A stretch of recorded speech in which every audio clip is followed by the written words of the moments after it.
Hey, this is Mike from Cigar Bros with another video review. Today we'll be looking at the Duena from My Father Cigar Company. This is in Petit Lancero, and basically what we have on this is it's the Nicaraguan binder and filler. Connecticut broadleaf wrapper kicks it off. As you guys know from 2012, a lot of the Nicaraguan-based companies really splashed onto the scene in a major way, and many considered Nicaragua to be the best non-Cuban tobacco of the year. So I'll get into this, let you know if the flavors hold up to the rumors. Right away, very excellent deep flavors coming out of this. Beautiful pepper note on the back of your mouth that really sticks with you until the next puff. Other than that, the flavor itself is just a very deep tobacco core. I'm sure that they'll transition as I get this a little more heated up, but from first few puffs, I think that this is probably going to be a pretty complex, rich smoke. We're about at the 10-minute mark here. Just wanted to give you a little bit more information about this cigar itself.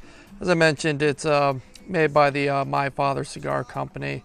It's actually made for Don Pepin, the original starter of the company's daughter, Janie, and they used Pete Johnson. He's a renowned blender to blend this for her.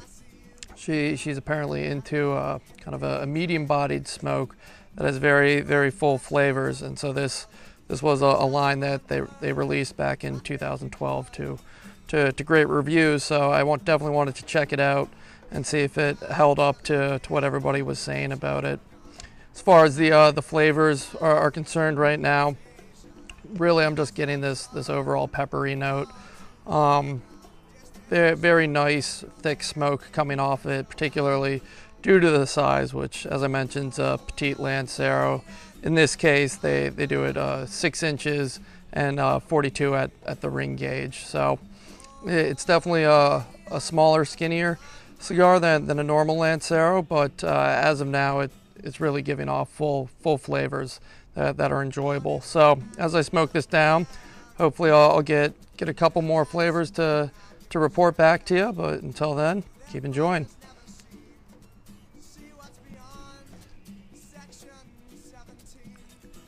Last few puffs, the flavors became a little clearer. As you can see, we're just about halfway into the first third.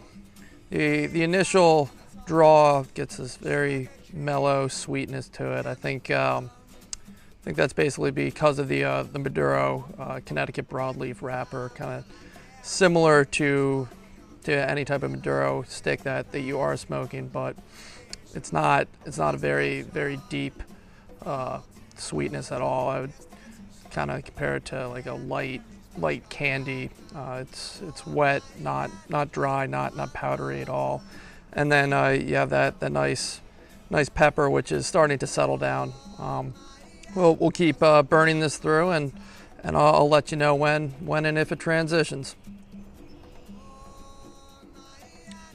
Right before the halfway point, the ash just fell off. Nice clean chunk, still burning, absolutely razor sharp. One flavor that I'm starting to pick up on is a little bit of a chocolate note. The pepper is mellowed out considerably from that beginning. It is still definitely on the finish until your next draw. I think the sweetness of the wrapper is kind of converting over into this chocolate. It's definitely not a dry chocolate, as I mentioned before. It's kind of a very wet feeling smoke. It's really mixing well. One thing I would like to point out that might be adding to this flavor is the Connecticut broadleaf is not only in the wrapper. They also have it in the binder, and I believe in the filler.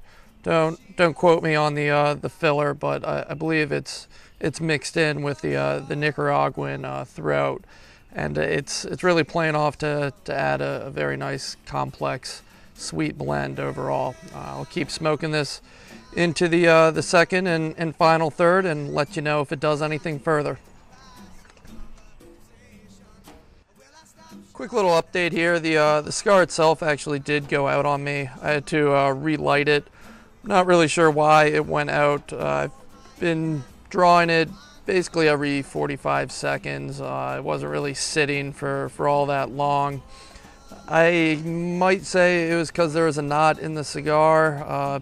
Basically happens when the roller is rolling the cigar. I've heard one reviewer describe it as like plasticine. When you're rolling a plasticine snake, if you roll one side quicker than the other, that middle section will kind of bunch up, and that'll cause issues. But generally when that does happen, the draw of the cigar itself is affected. And in this case, the draw wasn't really affected at all. The good news is, ever since I've relit it, the flavors are basically the same.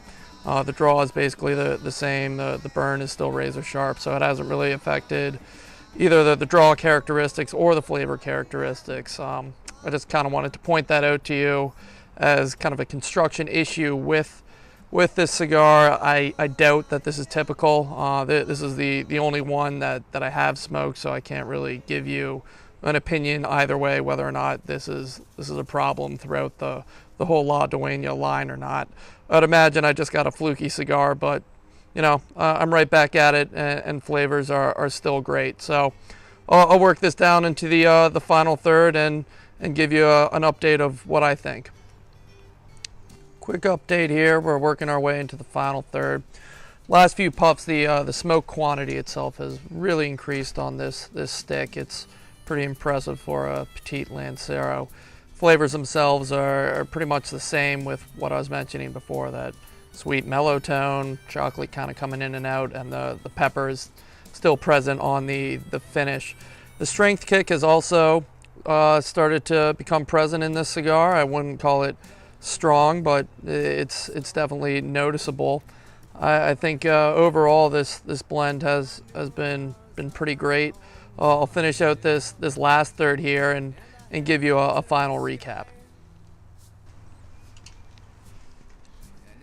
Wanted to get back to you with a final update on my thoughts of this cigar. We're a little over an hour at this point. I think about an hour 10. Overall, I thought this was an excellent stick. I really enjoyed that nice pepper blast up front, even though it smoothed out going into the stick. I thought it was excellent how it kind of transitioned into the finish there, and it was present, you know, from one draw to the next, so it was pretty long lasting finish in and of itself.